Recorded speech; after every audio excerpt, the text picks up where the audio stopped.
Again, I'd like to welcome everyone. This is fun. One of the things I love about Zoom is I can talk to people all over. We've got people here from several different states, and I appreciate you taking the time to come and join us. I'm Dr. Melanie Tidman, and I appreciate Megan Ingebretson asking me to come and do this evening. I'm happy to. One of my passions is working with people to improve their health, and I've been doing that about 44 years in one capacity or another. Tonight, I'm going to be talking specifically about the application of ketogenic nutrition for metabolic health. And I hope at the end of the presentation, you'll have a better idea about what this is. I also am going to leave time at the end for your questions. So as I'm going through the material, write down your questions. And when we get to the question portion, I'll be happy to answer those. First, a little disclaimer. The contents of this presentation are for informational and educational purposes only and are not intended to diagnose, treat, cure, or prevent any condition or disease. You understand that this presentation is not intended to substitute for individualized consultation with a licensed practitioner. Please consult with your own physician or healthcare team regarding the suggestions and recommendations made in this presentation. Viewing this presentation implies your acceptance of this disclaimer. In providing this presentation, I am not establishing a provider-patient relationship, and this presentation is being recorded.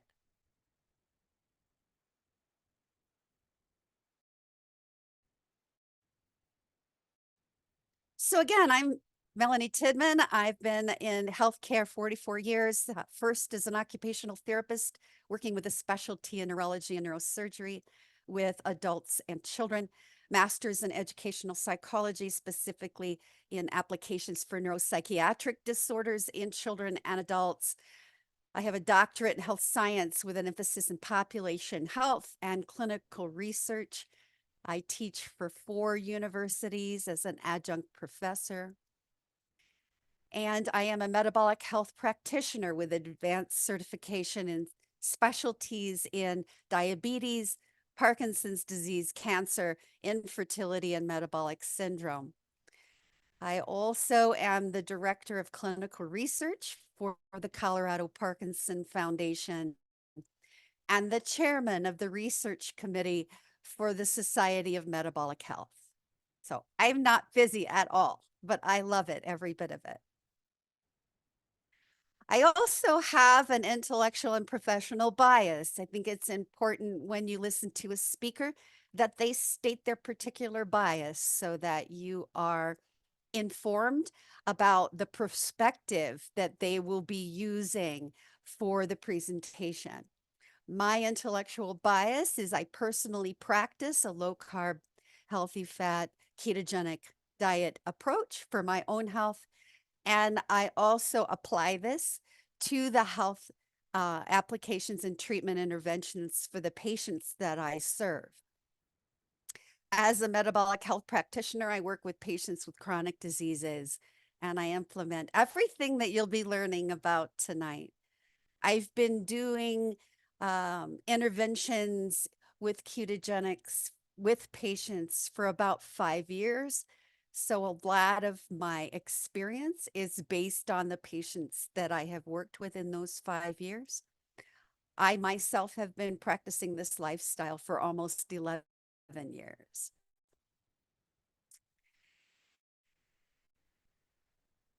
So this was me in 2015.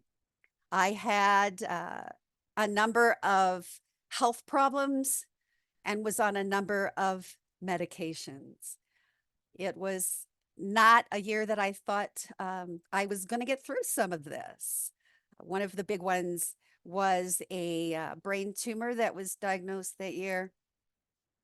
And I was on medications that caused side effects. So I had to take medications to handle the side effects from the medications I was taking. And this is after many years of living a pretty healthy lifestyle. I was always one to exercise. I was always one to watch my diet. It really wasn't working well. So this was me in 2014. And this is me 1 year later. And yes, this slide is blank on purpose. So I'm very thankful that I found this lifestyle, and obviously my body is very thankful as well. Our food guidelines in 1977 were developed by the USDA. They decided they needed to tell Americans how to eat. And so here we are, the USDA food pyramid. You're all familiar with it. It's now called My Plate. It's categorized a little differently in terms of a plate and different percentages of things, but basically it's the same thing. As you can see, the USDA has us eating 6 to 11 servings of carbohydrates. And when you hear the word carbohydrate, what you need to think is sugar, because carbon and the carbon molecules involved in sugar are the same carbon molecules involved in carbohydrates. So when you hear carbohydrate, think glucose, think sugar. And as you can see, the whole bottom part of the food pyramid and this middle part and the top part is all glucose. It's all sugar. It's all carbohydrate. So just keep this in mind. Did you know that our food pyramid has sugar at the top? Yes, the USDA thinks that it's just fine for all of us to be eating processed sugar here at the top of the food pyramid. So this is what we've been living with since 1977. So how are we doing? Well, the USDA food pyramid was created by politicians, not by scientists. And in 1977, there was a surplus of agricultural products that the USDA needed to do something with. These were products like wheat and corn and soy. They needed a way to handle this surplus. So they formed this committee with a mixture of politicians and a few scientists to create a food guideline for the United States, for Americans. The food pyramid was primarily written by a vegetarian political aide to Senator McGovern. This aide had a bias about the way to eat. He was not a scientist. He was a political aide. So he actually created the pyramid. And the pyramid was in response to McGovern's own opinions about diet, not about science. The scientists on the committee reviewed the food pyramid and rejected it and would not allow their names to be signed to the food pyramid guidelines. The working group for the food pyramid, excuse me, let me go back, was funded by the sugar industry and by the pharmaceutical industry. So both of these industries funded this working committee to create the guidelines. The USDA food pyramid guidelines have never been proven to improve health in one study since 1977. So this is what we've been using to feed our families, to create meals in our schools, to guide the way that we feed the elderly in senior centers and nursing homes.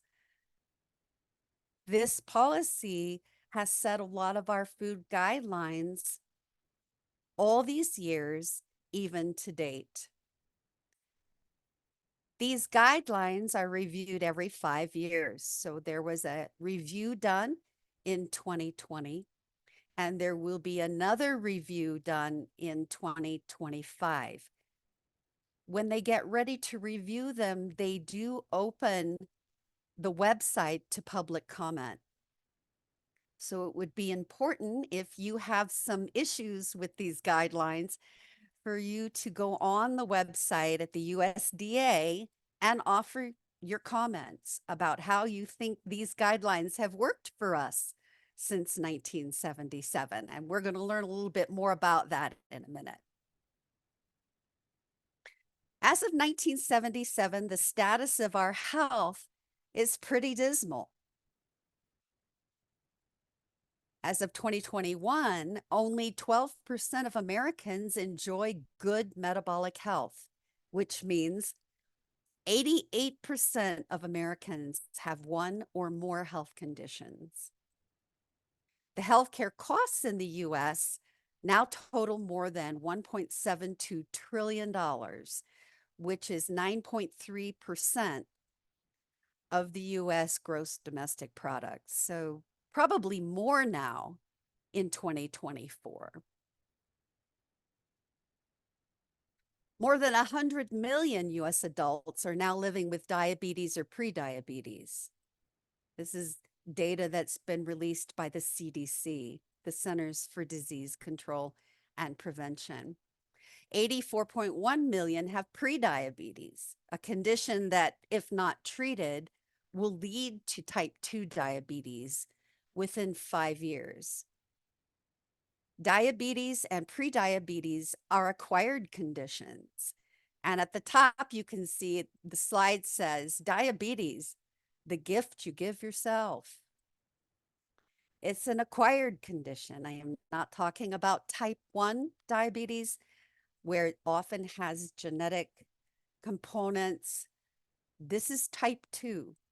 This is totally an acquired condition, and one that is not only preventable, but if you have it, it's actually treatable. So how have our rates of diabetes increased since our 1977 guidelines on how we should be eating? Well, I think this graph shows the pretty dismal picture of what has happened to Americans as a result.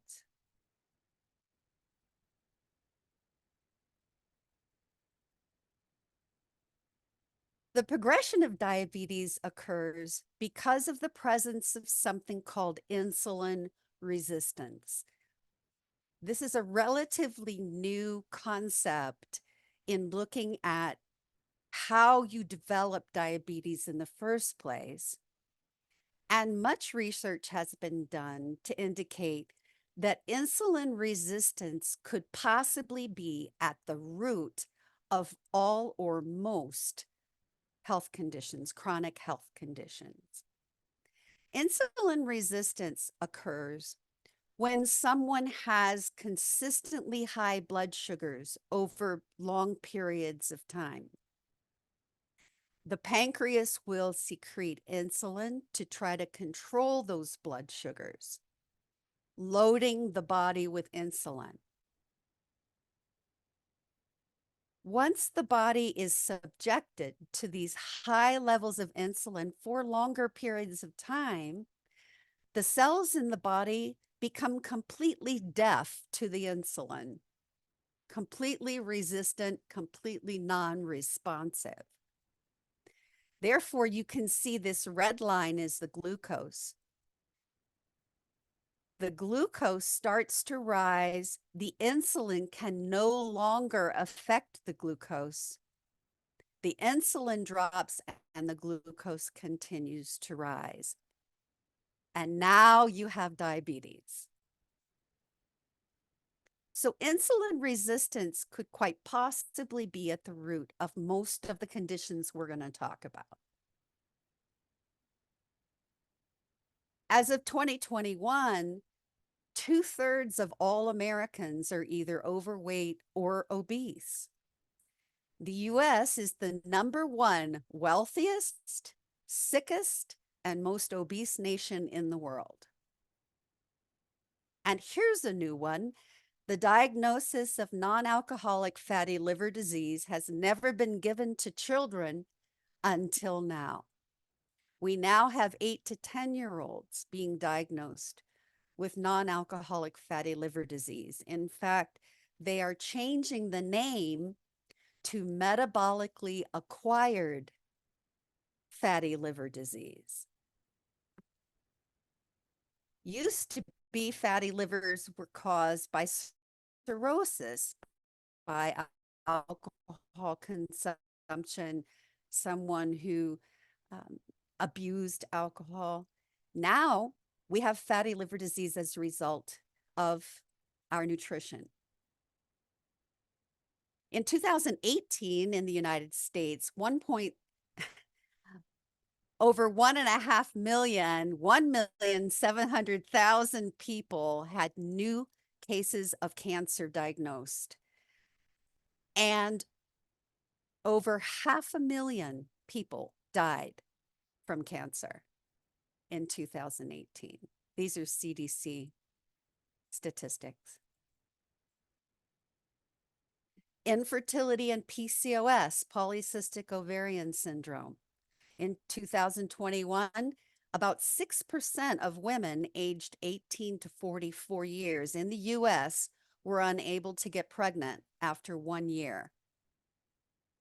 About 12% of women aged 18 to 44 in the United States had difficulty carrying a pregnancy to term.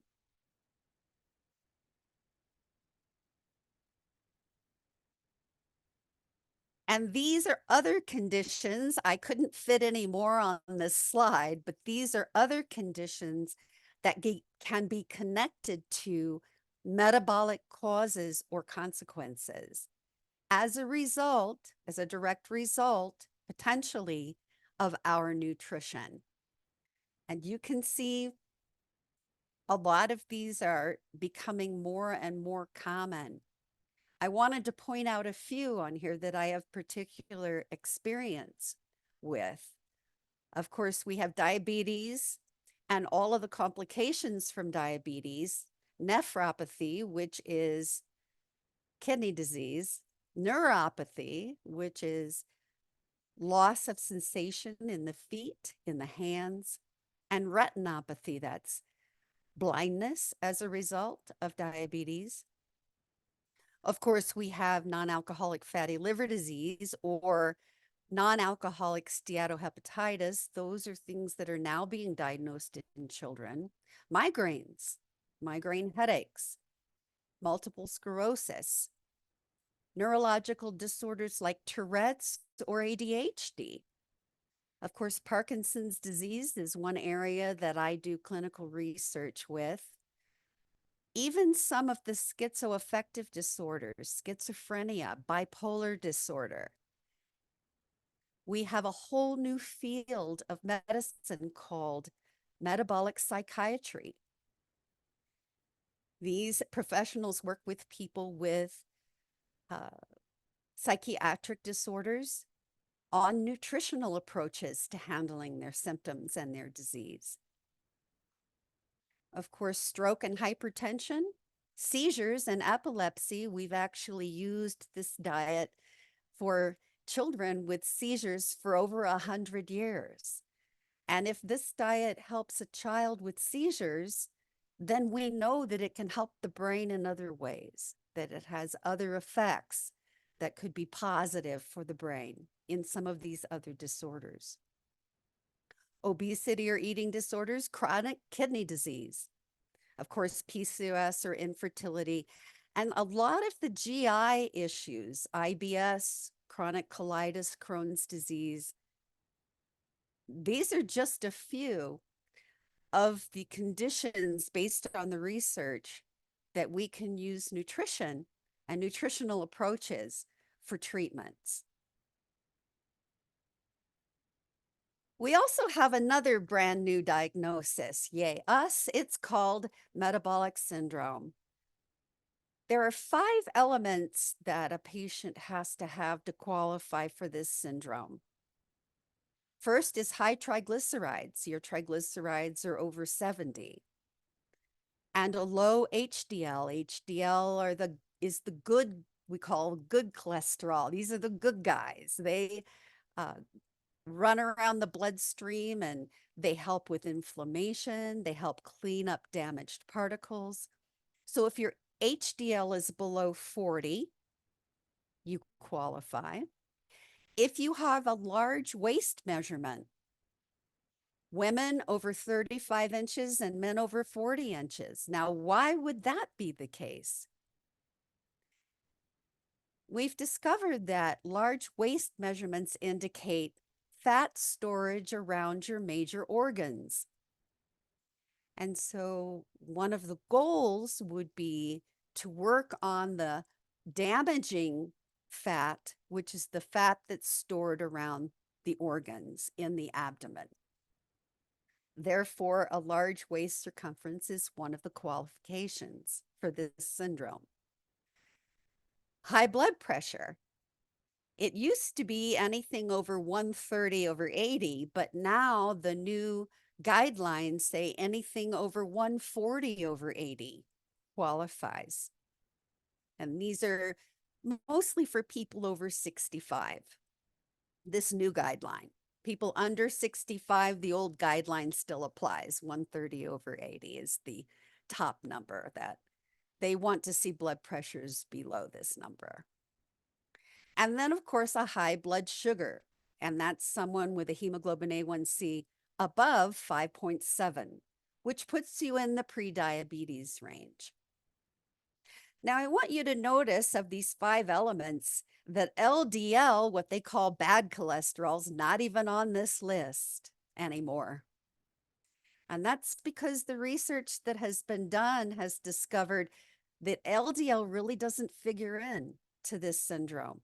And it doesn't have as big an impact on cardiovascular disease as was originally thought. Now, LDL is the only thing that comes down when you take a statin drug. So you can lower your LDL when you take a statin, but it's not even one of the qualifying things on this syndrome as far as the symptoms or the elements that are required. There's some other reasons why a statin would be good for you to take if you've had a previous heart attack. We found that statins will lower inflammation enough for potential prevention of a second heart attack. But there's not been a lot of research that shows positive benefits with statins, especially in women. And we can talk more about that in the Q&A time if you'd like. So, what does the ketogenic diet do? What does medical therapeutics using ketogenics do in the body, basically? Well, it'll raise your HDL. Remember, those are the good guys. We want those guys floating around your bloodstream, helping to clean up inflammation and damaged particles. So here's a way to do that. It'll lower your triglycerides. Well, we don't want them to be high. That would qualify us for metabolic syndrome. So guess what? This approach can do that. It decreases your blood pressure. It decreases your abdominal fat, which is the damaging fat that collects around your major organs. And it decreases your blood sugar. So it's interesting that the 5 elements of metabolic syndrome can actually be treated using this therapeutic approach. The bottom line is that inflammation in the body is thought to be the root cause of most metabolic diseases. Hypertension, obesity, diabetes, PCOS, infertility, cancer, IBS, chronic colitis, insomnia, arthritis, and fibromyalgia. We know that the research shows that inflammation is a part of these conditions. Reducing inflammation is the key to reducing both the onset and the severity of some of these symptoms and improving your overall metabolic health. Likewise, inflammation in the brain has been implicated as one of the root causes of neurological or neurodegenerative diseases like ADD, ADHD, autism, mild cognitive impairment, anxiety, depression, bipolar disorder, schizophrenia, Parkinson's disease, and Alzheimer's disease. I only put the conditions on this slide that I have read the research for. There are many other conditions, and there are many other research studies that address other conditions that I didn't include on here. So this is just a sample. So here's health and nutrition in a nutshell. Sugar makes you hungry. Carbohydrates make you fat. Polyunsaturated oils make you inflamed and sick. That's a quote by Dr. Gary Fettke, who has done a tremendous amount of research on use of the ketogenic diet in diabetes. The problem is not the grain-fed cattle, it's the grain-fed humans. This is Dr. Ballstat, and he conducts research on the use of biodiversity in land management for grazing livestock and how that has made a difference in the quality of the meat that can be produced. So he has a whole other perspective on how to improve health. Good health makes a lot of sense, but it doesn't make a lot of dollars. That's a quote by Dr. Saul. So that's something to keep in mind, that the ketogenic approach is not medication, but it certainly is available to all. Good nutrition is available to everyone. So here's a little audience participation slide. So shout it out. If you are gluten intolerant, you avoid what? Gluten, right? And wheat, right? If you're lactose intolerant, you avoid Dairy. dairy products. That's right. Very good. If you're allergic to seafood, you avoid seafood and shellfish and whatever else in the seafood area, right? So if you are carbohydrate intolerant, that means you're type 2 diabetic, or you have Parkinson's disease, or you have Alzheimer's, or you have obesity or PCOS or IBS, or even some of the cancers. Then what should you avoid? Carbohydrates. Carbohydrates, right? Makes sense, doesn't it? So this is the ketogenic food pyramid. And as you can see, it's really based its foundations on healthy fats. We've all heard the low-fat theme for many, many years. Most Americans are afraid of fats, but there are certain fats that have been around as long as humans have been around. These are the healthy, natural fats. You can see down here, there's full-fat dairy, coconut oil, olive oil, grass-fed butter, mayo, avocados. And this is not even the fat that would come on some of your meats that'll be in this next row here. But as the USDA pyramid is based all on grains, the ketogenic pyramid is based on healthy fats. You'll learn more about why that is in a bit. And then, of course, lots of proteins, all of the animal-based proteins, non-starchy vegetables. Here's dairy again, full-fat dairy, not low-fat, full-fat. Cheese. Here's some nuts and nut butters up here. And then your treat, your dessert, berries. You notice that there's no other fruits on here. There's some very good reasons for that. Metabolically, your body does not understand the difference between an apple and a Snickers bar. It handles them the same. And so the fruits that have a lot of fiber, like the berries, strawberries, raspberries, blueberries, blackberries, the fiber offsets the glucose that's in the berries. That's your treat. And here in the non-starchy vegetables, there's a variety that you can try. But remember, corn is not a vegetable. Peas, they're not a vegetable. They're starches. So this is the foundation for the nutritional approach that I use with my patients. You're trying to cut your carbohydrates down 50 grams a day, or for more serious conditions, we cut them down to 20 grams a day. We try to eat adequate proteins, between 0.7 and 1.2 grams of protein per pound of body mass. I think most Americans don't get enough protein, especially those of us that are over 60. We need more protein. Increasing your salt, boy, that's not something we've heard in the last 30 years. They're like, low salt, go low salt. Well, I think a lot of Americans are missing some pretty important minerals and, and salt in their diet. Potassium, magnesium,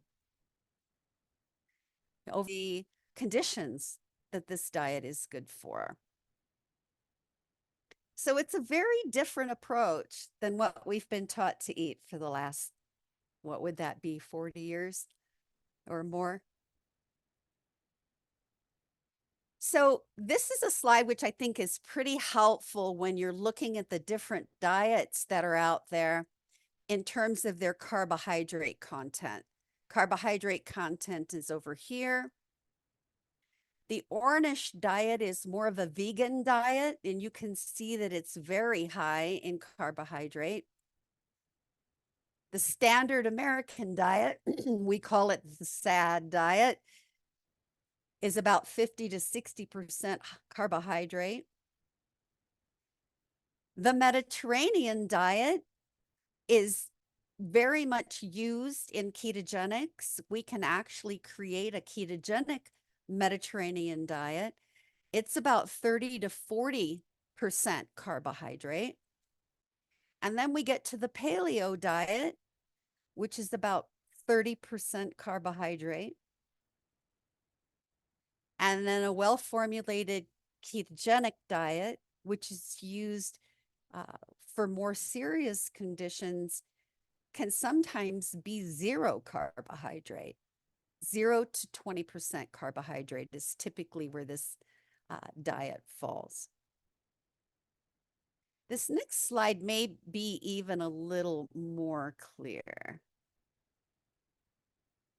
So this is kind of a continuum that I created to show the different levels of carbohydrate based on different diets. We can see the vegans down here, they're pretty much 100% carbohydrates. And then the ketogenic diet is way up here at the other end, which could be as low as 5 to 7% carbohydrate. And then there's a continuum. So you see that Therapeutic carbohydrate restriction can be done just depending on your own individual needs.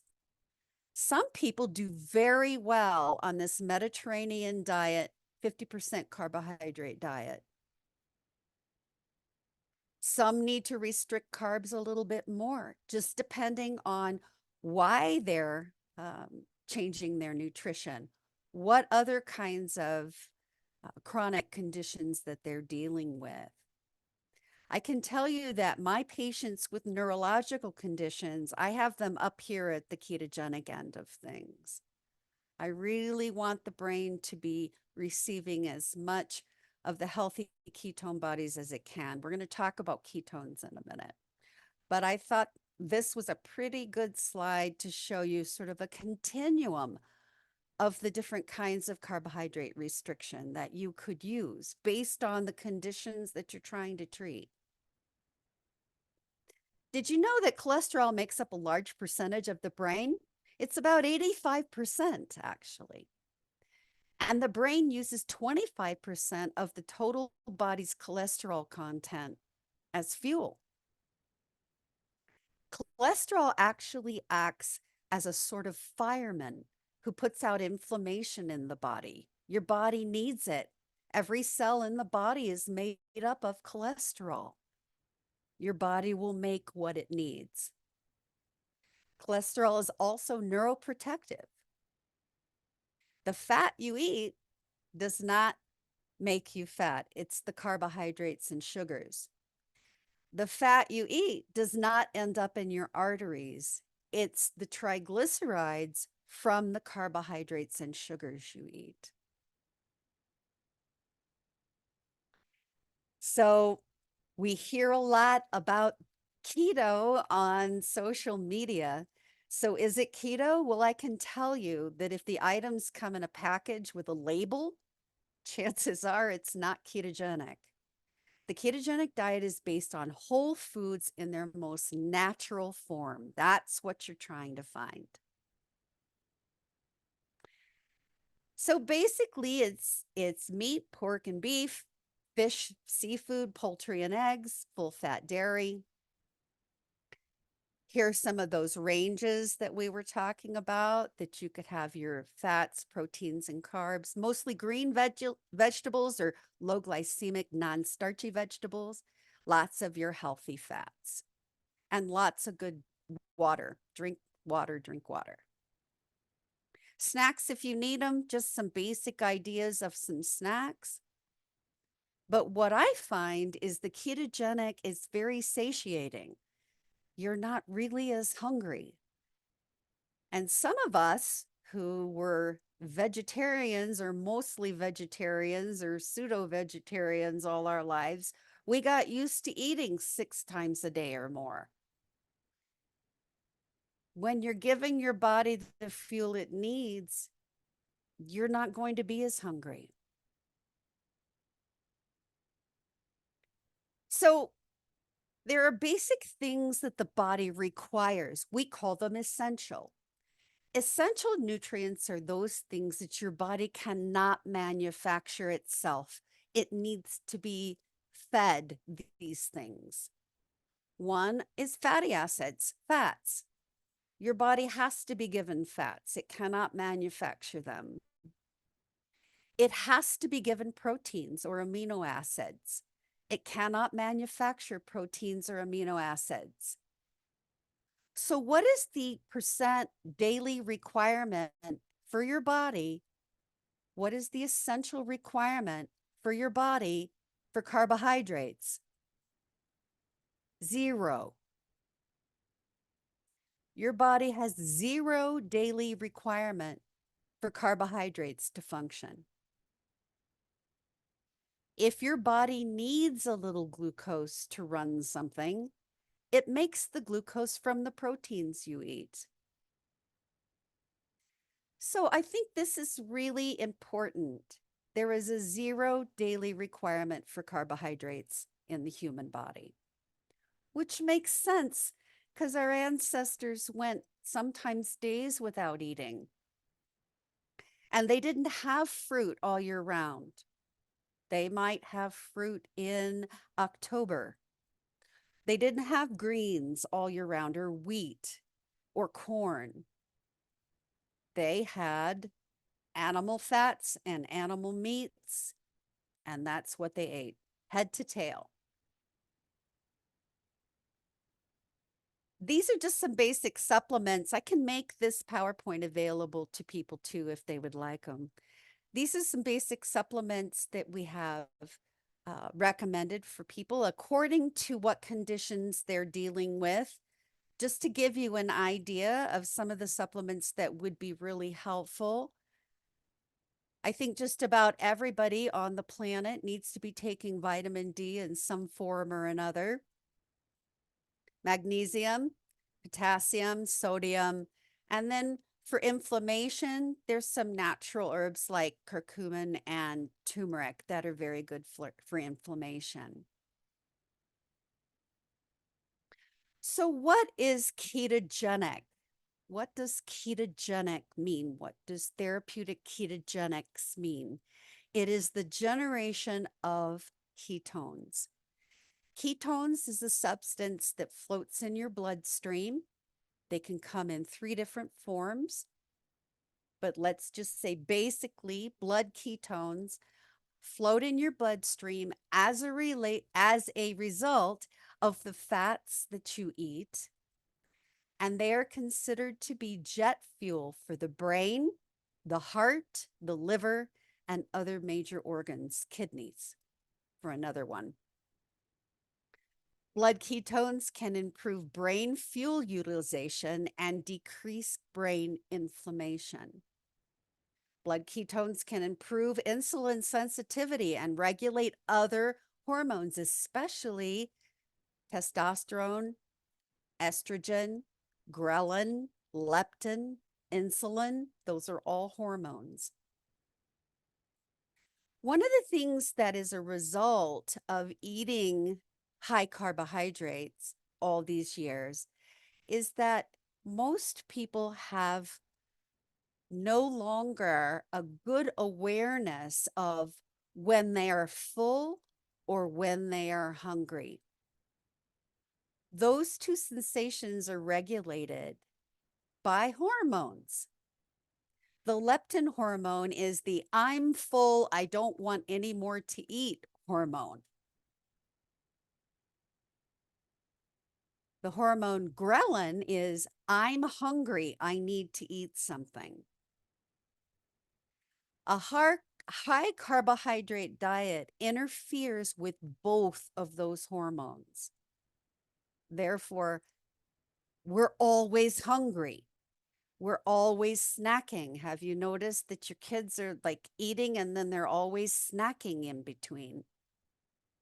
That is the result of a decrease in the leptin hormone and an increase in the I'm hungry hormone, ghrelin. And that occurs directly as a result of a high carbohydrate diet. But it makes sense, doesn't it? Food companies want to sell food. That's what they do. And so, how do they sell more food? They make people more hungry. So, they eat more food. So, they buy more food. It just makes perfect sense to me.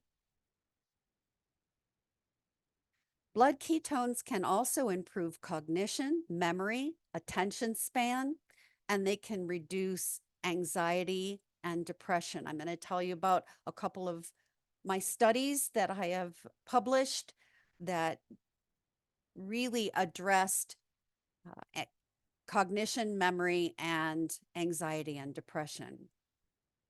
And of course, we've known for 100 years that they help control seizures. Ketones are neuroprotective. The brain actually prefers them. Ketones function at the cellular level to strengthen the mitochondria. Mitochondria are the power producing, energy producing elements within your cells. They also reduce the strain on the liver and pancreas. So this is just a slide that shows the research done by Forsyth et al. That looked at the effects of the ketogenic diet on all of these different biomarkers. Anything that comes below the line, you can see in red, those are results of the ketogenic approach. And you can see that body mass improved, abdominal fat improved, triglycerides improved. Across the board, you can see that the ketogenic diet in red, as compared with a low fat diet in blue, improved all of these conditions. Picture is worth 1,000 words. So fasting, what is fasting? Why does that have anything to do with what we're talking about? Fasting is one of the quickest ways to create ketones in your blood. It actually allows your body to start utilizing its own fat stores. It cleans up dead and damaged cells. We call that autophagy. It enhances the effect of the ketogenic diet. If you're on a ketogenic diet and you also include some methods of fasting with the diet, it just increases the amount of available ketones in your blood. Did you know that fasting enhances the effect of chemotherapy? Cancer cells cannot live in the presence of ketones. Cancer cells love glucose. One of the ways that they diagnose cancer is they give you a PET scan. A PET scan is when they actually inject a dye into your body that has glucose in it. The reason they do that is the cancer cells will wake up and grab the glucose so that the scanner can see them. So we know that cancer cells thrive and grow in the presence of glucose. They die and shrink in the presence of ketones. So the ketogenic diet has been used in oncology for hundreds of years until they came out with all the new chemotherapy drugs. And so now the oncologists aren't learning much about the ketogenic diet. Another thing that it does, fasting will benefit your hormone levels. It really can reduce your insulin and fix your insulin resistance. And yes, I said fix. It can actually fix your insulin resistance. And just interesting, I'll throw in a few of these little facts. Did you know that God commanded the children of Israel to fast once a week? Well, isn't it interesting that the Creator knew that fasting would be beneficial for us? So the different ways to fast. Intermittent fasting, you can lengthen the time between meals. For example, 7 a.m. breakfast, 1 p.m. lunch, 7 p.m. dinner. So we're putting about, what, 5 or 6 hours between meals. That's one way. The prolonged fasting method, you could do a 24-hour fast once a week, once a month. Really depends on what your health goals are. Here's the bone broth detox fast. This is for people who have IBS, chronic colitis, Crohn's, lots of GI issues. This is a great way to first detox the body. It's a 72-hour water and bone broth only fast, adding electrolytes. This really has had some good benefits for some of my patients with these conditions. The 16-8 fasting schedule is where you eat within an 8-hour window and you fast the other 16. This can be done 3 days a week. You can go down to 2 meals a day with no snacks. This is a pretty easy one to put into your lifestyle. So these are some of the organizations that are now endorsing therapeutic carbohydrate reduction or the ketogenic diets. for medical conditions and health conditions. The American Diabetes Association just added the ketogenic diet as one of their options to their guidelines. NASA has been using the ketogenic diet for years. They're doing research on preventing seizures, oxygen toxicity seizures in their astronauts. And then they work with Navy SEALs who do a lot of diving, who also are prone to oxygen toxicity seizures, and using the ketogenic diet to prevent those seizures. The Veterans Administration has started researching and using the diet because there weren't enough healthy recruits to fill our military quotas. So they're now using the ketogenic diet to improve the health of their recruits. The American College of Cardiologists, American College of Physicians, the Society of Metabolic Health Practitioners, the Epilepsy Society, these are just a few of the organizations that now endorse the use of therapeutic carbohydrate reduction for health. And so it's fine that if you don't believe me or these institutions on the benefits of this diet, it's very different than the thinking that we've had for 30 years. But would you believe God? So, did you know that babies are born in a state of nutritional ketosis? And they maintain this level of ketosis, high ketones in the blood, as long as they're primarily breastfed. And did you know that breast milk is the perfect ketogenic food? It's 75% fats, 20% proteins, and only 5% carbohydrates.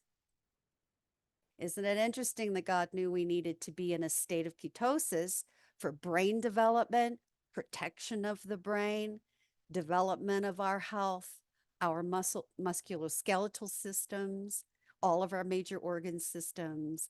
It just makes perfect sense to me. This is just a quick slide on all of the benefits of using this particular diet when you're looking at cardiovascular disease. Everything to the left of the middle line is benefit or positive outcomes. Everything to the right of the middle line may not be the case, except the ApoA1 is reduced, which is a good thing. So this shows that there's just an overwhelming benefit to the use of the ketogenic diet when you're looking at cardiovascular disease. So these are a couple of studies that I have published in 2021, the effects of a ketogenic diet on biomarkers, symptoms, anxiety, and depression in Parkinson's disease. During this study, I had 16 people with Parkinson's disease, all stages. 30% of them in 12 weeks reduced the stage of their disease. Some of them went from stage 2 to stage 1. They also had significant improvement in anxiety and depression, and of course, their biomarkers all improved. Those who started my study who had Parkinson's disease but also were diabetic were no longer diabetic at the end of the study. So that was another benefit.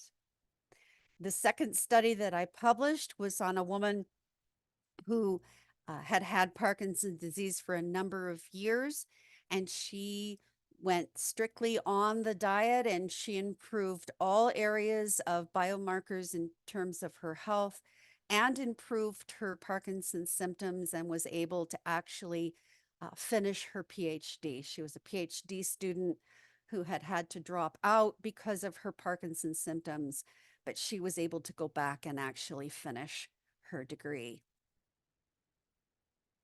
Pending publications, our 6-month results are at the publisher. They're under peer review. I'm hoping that they will be published this spring in the Journal of Neurodegenerative Disease Management. And our 6-month results were significant for improvement in, weight loss and Parkinson's symptoms and anxiety and depression and quality of life. So these were the results of 6 months of people participating in uh, the ketogenic therapy and the improvements that they gained. And then I have another study under peer review at the Journal of Metabolic Health on a gentleman with Parkinson's disease stage 4. Started my study and he was bedridden. He was only able to walk 10 feet to the bathroom and back, but basically spent most of his life in bed. At the end of 24 weeks on the diet, he was working out at a gym, walking 2 miles, and back to his life. So it was a pretty outstanding result for this gentleman. To test or not to test, one of the things I suggest when people are working on their health is to obtain a blood glucose ketone meter so that you can test your blood and see what your body is doing with what you eat. It's a great way to get feedback on how you're doing. This is just some blood work that I like to suggest that people have their physicians run. Some of it is not standard that they run for you each year, but I think each of these are very, very important. So it's just, again, a list of some suggested blood work that would be useful to see what your body is really doing with your nutrition. This is particular blood work for women with fertility issues or PCOS or peri or postmenopause symptoms. Bone density is coming up. Here they are. So women who are peri or postmenopausal and have some concerns about bone density, this is the panel that I suggest that they have run to see what is their body doing with their nutrition in terms of bone building. So you ask, what if my doctor won't run these? Well, now there are several sites that you can order your own blood work. You can take control of your own health. Own Your Labs is one of them. I like Own Your Labs because they also conduct research and gather data. So they're trying to really allow people to have more of that control over their own lab work. So this is just a site that you can go on and order your own lab work. It's one of many. Ancient wisdom says when diet is wrong, medicine is of no use. When diet is right, medicine is of no need. And then way back, Hippocrates said, let food be thy medicine and medicine be thy food. All right. I know I covered a lot of stuff. I know I talked fast, but I'm hoping that you understood most of what I was saying and that you can come up with some questions here. And you certainly are welcome to view the recording. I'll make the recording available um, when when we finish the chat tonight. All right, I am ready for questions.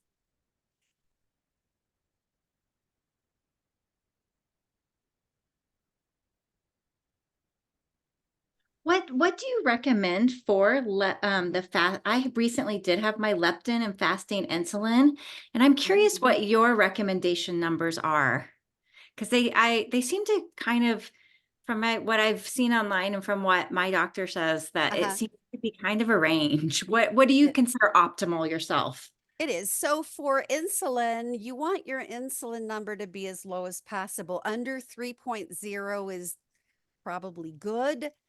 Uh, one of the things that I find is your insulin will change as your diet changes. But if you can shoot for getting your insulin under 3.0. Now, I'm not as familiar with the ranges for leptin or ghrelin because different labs have different ranges. But for insulin, that would be a one to target. Now, of course, your A1C is under 5.6 would be the best, but often what I find is I'll have patients with normal A1Cs. They'll be 5.6, 5.5, but they have insulins of 50. And what that tells me is their poor pancreas is working so hard to crank out truckloads of insulin to keep this blood sugar down that just looking at the A1C doesn't tell me if they're diabetic or not. You really need to look at both the fasting insulin number and the A1C number. So to answer your question, if you can get your insulin below 3.0, you're doing pretty well, and the lower, the better. And then what is your opinion on cyclical keto? So people ask me about, well, if I start this, can I have a cheat day? Can I go up and down on my carbohydrates? Can I, those kinds of things. It really depends on the condition you're trying to treat. One of the things I tell my patients with diabetes is you have to work to get your body healed at the cellular level. So if you're constantly cycling back up with your carbs, down with your carbs, or you completely go carb crazy on the weekends, but you're pretty strict during the week, you're not allowing your body the opportunity to heal at the cellular level. So it depends on the condition you're dealing with. I tend to be a purist. I tend to be pretty strict when I'm working with my patients in certain conditions. So I would say that you have to be fairly strict to get your blood numbers where they need to be. You may be a person who can cycle your carbs up to 50 or even 100 grams, but still keep your glucose below 100 and still keep your ketones above 0.5.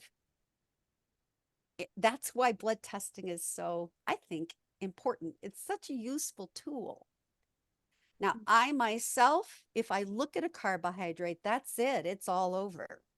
So I'm very, very low carb. I'm more like down below 20 grams because my blood glucose and ketones react drastically if I change that. So I think that would be a good rule of thumb. Work with your nutrition and test your blood. See what your body thought about what you just did. Some of my patients can eat more carbs than others. So it really depends on what your blood does with it. And that's a real good indicator of what your cells are doing and what your body is doing. Does that answer that question? Yes, thank you. Yes, thank you. Dr. Tidman, I had a question about how you would do this. There was some of the study talking about children and the obesity of children, but how would you work a keto diet with children? So it's really amazing how easy it is. I think the first thing is the whole family would need to be on board with it. I think it's very difficult when you're dealing with kids when they see, oh, I can only have this, but mom and dad are having that, or Johnny and Susie, their siblings, are having this and this. So I think that's one thing to think about. The whole family committed to the lifestyle. Number two is children also have zero need for carbohydrates. There is no essential carbohydrates, so they will grow well on a well-formulated ketogenic diet. Think about the children with epilepsy who have to stay on a pure ketogenic diet, but their diet is 90% fat and 10% protein. So it's very, very strict. So I think number one, think about the whole family involvement. Number two, plan ahead. So there's no reason why children can't go to McDonald's. They have the hamburger with no bun and no fries. You can make those kinds of adjustments or just teach them how to do those kinds of adjustments. If you have special occasions, because that's one thing that sometimes parents will ask, well, what about a birthday? Well, you can keto adapt just about any recipe known to man. It's just replacing the ingredients with things that are low sugar, lower carb. So I think educating the children, maybe educating the teachers at school, because that's where it's going to be hard. Packing their lunches is another way to help them kind of stay with it. It's a challenge, but I think if the whole family is involved, I think it's really, it benefits the whole family. Let's take a child, maybe a child in the family has some ADD or some ADHD, and you wanted to see if this approach would help them with their attention span in school. I think it would be well worth having the whole family really give the approach a good try for a period of time. And then you say, well, how long is a good period of time? Most people will show, most children will show some significant change within 4 weeks. Okay. But being strict is kind of the key. Again, the blood testing will tell you what their body is doing. Kids get used to the finger prick. It's not a big deal. And these meters are not expensive anymore. They're now coming out with a continuous glucose monitor that you wear on your arm that doesn't need a prescription. This is something we've all been waiting for. So that would be a wonderful tool to tell what your child's blood glucose is doing during a day and with different kinds of foods. So did that answer your question, Megan? Yeah, no, that's good. Yeah, no, just thinking of that, like ahead with Andy, and Mhm. how strict you be, like you don't let apples okay for the kids and berries for us, or would you just do none of that? But See, if it again, it depended. So what would be your goal? Your yeah. goal would be to work on perhaps a child is having particular issues with some GI issues, maybe. Hmm. Um, so I would say sticking to the ketogenic pyramid where the fruit is the berries and everything else is followed pretty strictly. Do it for a period of time and see if they feel better.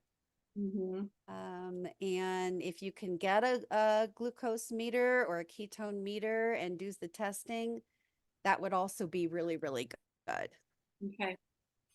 Okay. Thank you. Good question, sure.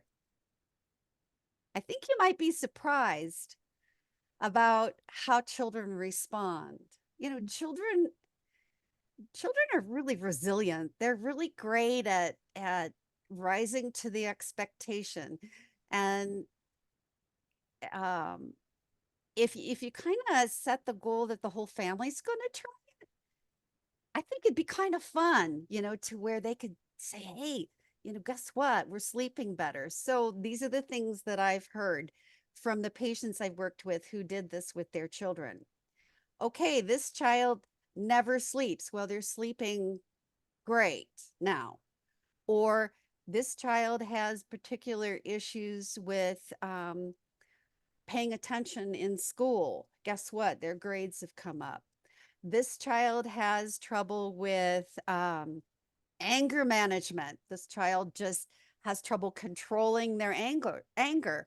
Well, guess what? They seem a little bit more even tempered, a little bit more mellow, Mm-hmm. without the processed foods and sugars. So we've heard some really good results, especially when you're looking at kids. Yeah. Now, are they going to be pressured by their friends to eat junk? Of course they will. Can they never eat a cupcake? No, they could probably have a cupcake. But the point that you're getting to is those are more rare. Those are treats to be had once a month, not every day kind of thing. So Right. just figuring out what works, and if you see good results, then you know you're on the right track.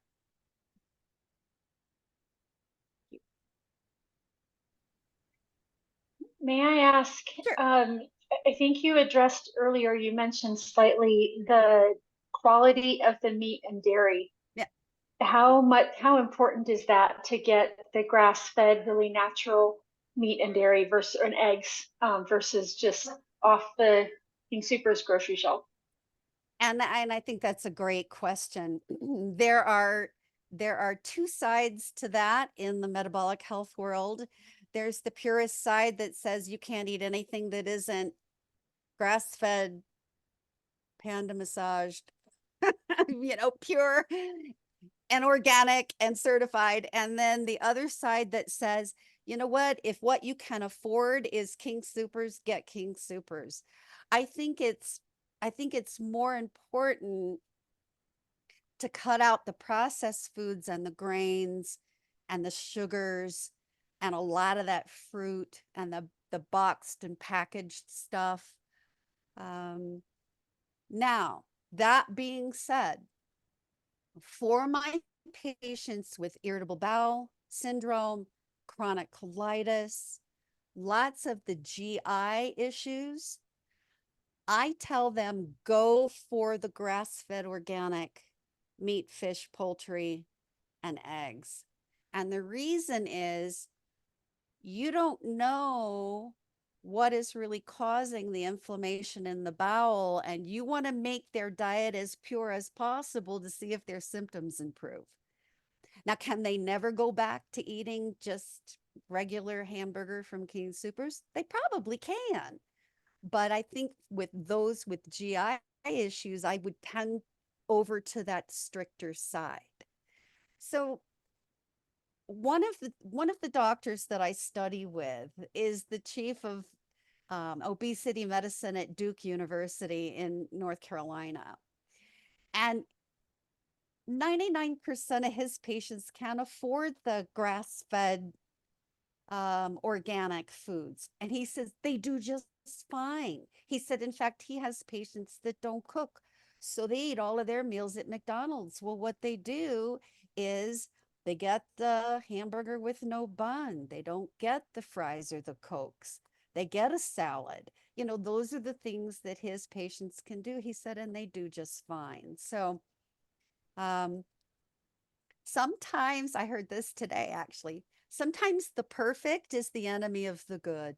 So let's go for good. And according to your symptoms, if you see improvements, then you're on the right track. Does that answer your question?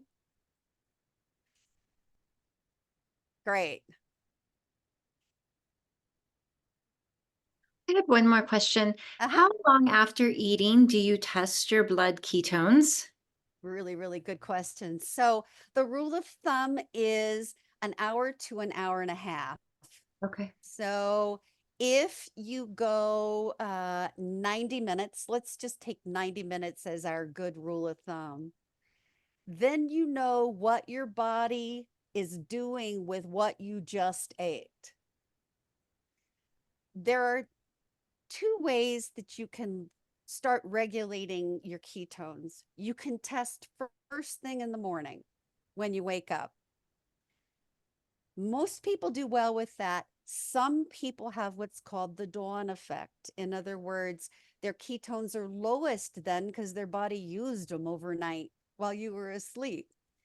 So you'll just have to play with that. But when you're trying to get your glucose down, test 90 minutes after you eat, and you'll see what your body is doing with what you just ate. You need to have that number under 100. Even 90 minutes after you eat. 90 minutes after you eat, yes. If that number is above 100, then you know what you just ate is not being dealt with that well in your bloodstream. Because anybody's bloodstream should be able to handle glucose under 100 within 90 minutes, Okay. unless your body's not doing well with what you just ate. Something that, and that has, that 90 minutes has the time for the glucose to rise, the insulin to rise to handle the glucose, and then everything to come down. So that's kind of a good rule of thumb. And So do you try, still, yeah, go ahead. oh, if you're in ketosis before you eat, Uh-huh. do you still want to be in ketosis at that 90 minutes as well? So often you won't be. And here are some factors that affect ketosis. Number one is how long you've been in ketosis, because, and ketosis means how long have you been working on ketogenics in your life? How long has your body adapted to producing ketones? So what you'll find is as your glucose comes down, your body will start using the ketones in your bloodstream, and your tested ketones will look lower. And people go, oh, no, I'm not in ketosis. No, what that means is your body's actually using the ketones that you're producing, which is a good thing. We want it to do that. So after you are adapted, you've been on this lifestyle for a while, everybody's kind of different how long that takes.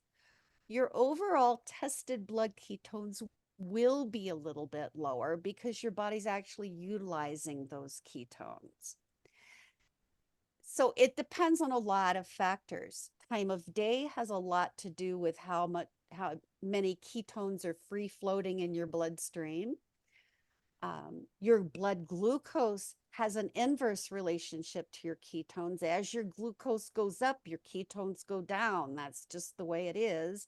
So it really depends on how your glucose is doing.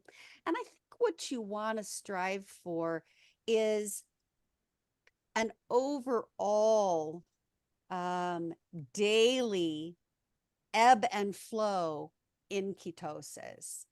So 0.5, sometimes it'll raise to 1.0 at certain times a day. It'll go down to 0.3 at certain times a day. It just depends on what your body is using. I know that's kind of a convoluted answer, but get an idea if overall the trend is that you're staying in ketosis with a sort of an up and down or cyclical kind of picture. Thank you. Sure.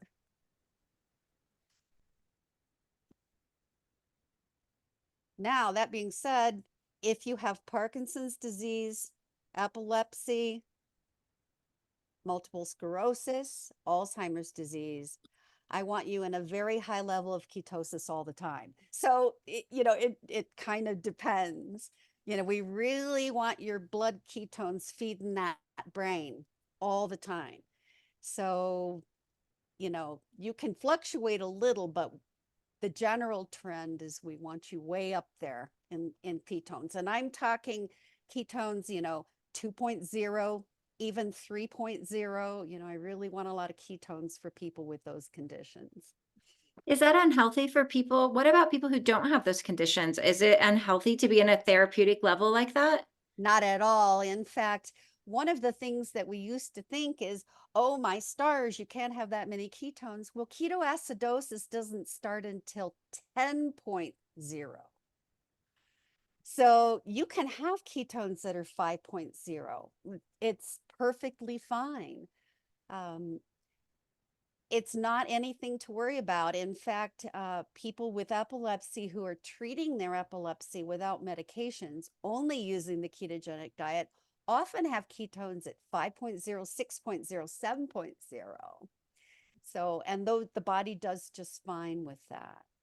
So once you hit 10.0 or 12.0, then you know that your body's having trouble. But typically that doesn't happen unless you're also taking in high amounts of glucose. Mhm. You see what I'm saying? So you're really overtaxing both systems. And that's what results in ketoacidosis, which is not ketosis. Nutritional ketosis is between 0.5 and 5.0. For people with epilepsy, it could be 6.0. But ketoacidosis doesn't start till 10.0 on the ketones. And that's when your kidneys are having trouble. Often you see that in type 1 diabetes. Good question, though.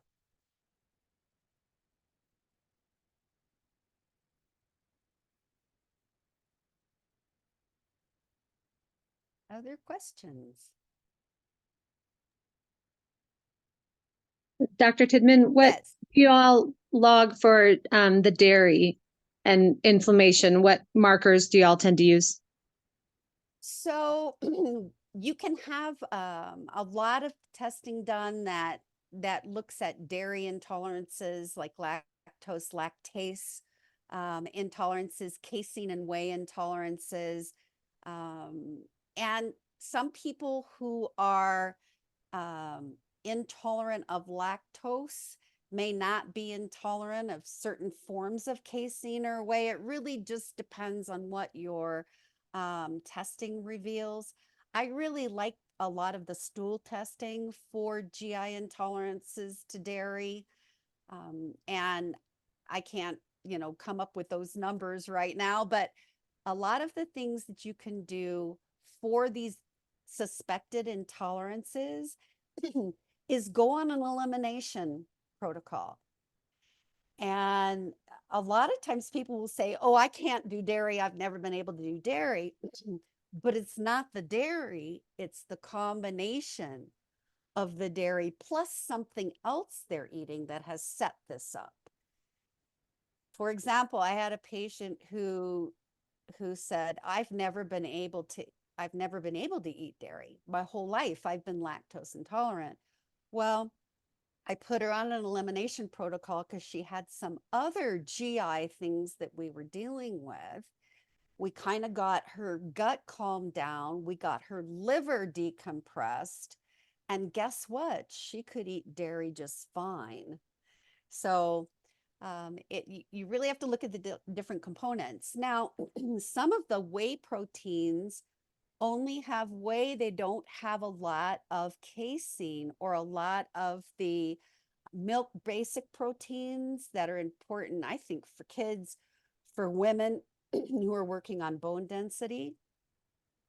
So they're making a lot of products now that really separate out these portions of dairy that may be intolerant for you. They'll take out most of the lactose, but emphasize some of these milk basic proteins. So those are things that you could try as well to see, is it an intolerance or is it a combination? Is that what you were getting at? Yeah, that's great. Great. Thank you. I really think the bone broth protocol is something I've had the most success with my patients. And people go, how could I do nothing but drink bone broth for 3 days? Well, if you're suffering, you're having significant GI issues, it's the best way to really get the gut to calm down.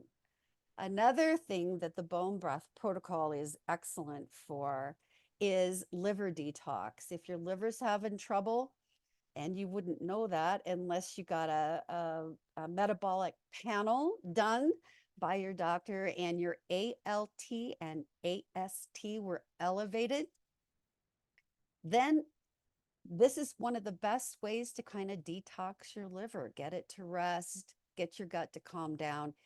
And then it's interesting that things that you didn't think you could eat before, you might be able to. So sometimes things are masked so much by all this inflammation. If we get it down, then we can see truly what it is our bodies are doing. Dr. Tidman, can you speak a little bit to the coconut oil or the MCT oil? I mean, you mentioned that in the ketogenic diet pyramid, but Right. that's been so great. Yes. So current study that I'm running a current clinical research study and using MCT oil as a treatment. We're investigating 3 different nutritional approaches. The first approach is just eat the standard diet that you're eating, and we'll see what your body's doing with it. The second phase is you add up to 5 tablespoons of MCT oil per day. And of course, you have to work that up slowly, or you'd spend the morning in the bathroom. So building up MCT oil, we're trying to see just doing that, not making any dietary changes, but just adding MCT oil that produces blood ketones. That's what medium chain triglycerides do, is they produce blood ketones. So does the effect of raising blood ketones alone influence health in these different areas? MCTs are also found in coconut oil. One of the things we know about it is they are immediately synthesized into blood ketones, so they're taken up quite quickly. The brain takes up MCT oils quite quickly as a fuel source. MCTs are used in epilepsy. We've used MCTs in neurosurgery for many years when you're looking at decreasing brain inflammation when someone comes in with a new stroke, someone comes in with a new head injury. So MCTs are very interesting, and they're under investigation in several clinical trials. So even just adding MCT oil to your diet each day, even 1 or 2 tablespoons, can have some beneficial results in raising your blood ketones, and you may see benefit. Now, should you cut out the sugar and processed foods? Yes. But what I'm trying to investigate is, can we see brain benefit and metabolic health benefit from just this one change? And then the third phase of my study is my patients will go on a full-blown medical therapeutic ketogenic diet with the MCTs and see what changes we get then. So if you're wondering about blood ketones and if they would benefit your body, if you're dealing with a different health conditions, arthritis, fibromyalgia, even some issues with just memory, those kinds of things, try adding some MCT oil each day. Build up slowly. The therapeutic dose is between 3 and 5 tablespoons per day. You certainly want to split those up and build them up slowly, but see if you have a benefit. My little N of 1 experiment is one of the things I do in my spare time is I teach Zumba classes. So yes, I teach aerobic dance classes. Yes, I do. And it's not my strength area. And I'm having to remember sequences of steps and rhythms, and we have about 115 songs that we know. And so this old lady decided I would do an experiment with myself, and that is, before I teach my Zumba classes, I do my MCT oil. Maybe it's placebo effect, could be, but I feel like my memory for those steps and those rhythms and things is much better when I remember my MCT oil. So that's just a little N of 1 thing, but you might find that, try it with yourself. You're facing a big presentation like tonight. Yes, I had my MCT oil before this. See if you can see some benefit. Some people report benefits to their sleep. Anybody have trouble with sleep? Yes. Well, some people see some benefits to their sleep. Certainly there's a benefit for memory and cognition. Your children might have benefit to attention span. It's something to try. Something again that the MCT oil does, raising the blood ketones, is it really reduces your hunger response, your need to snack all the time. So it's just something to try. Thanks for bringing that up, Megan, because that's something that I'm investigating right now. certainly MCTs will have a direct effect on raising your HDL. That's one of the things they do beautifully. And remember that HDL is the good cholesterol. That's the protective kind. We want those guys to be raised up towards 100. So if you can get your HDL upwards towards 100, then you know you're doing great things for your heart and your cardiovascular system. So that's something that MCTs do quite well. Great. Thanks for bringing that up.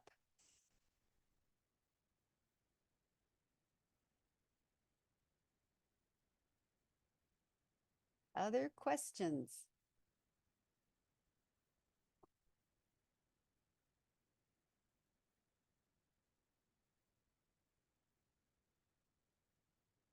Anything else you want me to cover, Megan? Sorry, I'm just Mhm. unmuting it. No, this was really, really comprehensive, Dr. Tidman, and I appreciate your time, such a ministry Absolutely. to us. Thank you so much for all your preparation and the time it took to put this together. I really appreciate it. Absolutely. Well, I've enjoyed it. I love being able to talk to groups about my passion and Yeah. something that I think that God led me to years ago. And I feel like one of the things that I see every day is people taking control of their health, and I like to enable people to do that. If any of you have questions that you come up with after the chat, feel free to email me. I'm happy to email correspond with you, and even specific application questions or things that you'd like more research evidence on, I can send you lots and lots of research evidence. I think one of the things you hear is, well, this is a fad and there's no research on it. Well, my collected references, I have about 1,200 so far, and most of those are randomized control clinical trials, which is the gold standard in research. You're going to hear a lot more about how this diet is affecting metabolic health as our healthcare system realizes that the costs are not, it's just not sustainable. I also feel that when people have knowledge, knowledge is power, and they can take control of their own health. And am I anti-medication? No, I'm not. I think people need medication, but this approach can enhance the medication protocols in many cases and help you wean off the medications in many cases. With my patients with Parkinson's disease, do they need the dopamine that they take? Yes, they do. But what we find is this approach enhances the action of the dopamine that they're taking, that their brain is no longer manufacturing. They can actually reduce the amount that they take. People who are diabetic on insulin, they use this approach, they can wean off their diabetes. In fact, this is now the treatment of choice to get your diabetes into remission. I have one patient in my research right now who started the study with Parkinson's back in November and diabetes, and he's no longer diabetic. That's just since November. So it is the treatment of choice for many conditions. We can put the conditions in remission or get rid of them altogether. So I love being a part of something that helps people to do better. And that's kind of my calling. So that's why I love it so much, I guess. Thank you, Dr. Tidman. And with the participants that were here tonight, is it okay to share your email address with them if they have any more questions? Yes, absolutely. And if they'd like a copy of the PowerPoint, I could email that to them. That would be great. I'd love I'd one be too. happy to do that. And the link to the recording, if they'd like to go back and just listen to it, sure. Yeah, all of that would be great. I'm happy to share all of that. Well, thank you all for Thank taking you. your Monday night to be here, and God bless everyone. And just let me know if there's a question that you have. Okay. Thanks, Dr. Tidman. Thank Bye. you. Good night, everyone. Bye. Thank you.